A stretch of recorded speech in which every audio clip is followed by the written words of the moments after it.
கொடுத்த வரங்களிலே இயற்கை வளமை சிறந்ததுமாம். மரம், செடி, கொடிகள், தாவரங்கள் உலகின் முதன்மை பெற்றனவாம். நீர்நிலை, மலை, ஆகாயம் நம் உயிர்களை வாழ வைப்பனவாம். காய்கறிகள், பழங்கள் மண்ணிலே விளைந்து கிடைப்பனவாம். மனிதர்களாகிய மதியாகிய இதை அறிந்து இயற்கை வளங்களை காத்திடுங்கள்.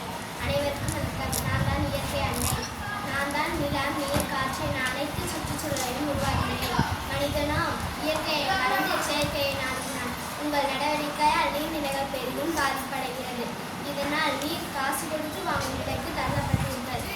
தொழிற்சாலை கட்டினீர், அதிலிருந்து வரும் புயலினால் காற்று மாசுபாடு ஏற்பட்டு உடல்நிலை பாதிப்பு ஏற்பட்டது. அதிலிருந்து வரும் கழிவு நீரால் நிலம் மாசடைந்து நிலம் மாசுபாடு அடைகிறது.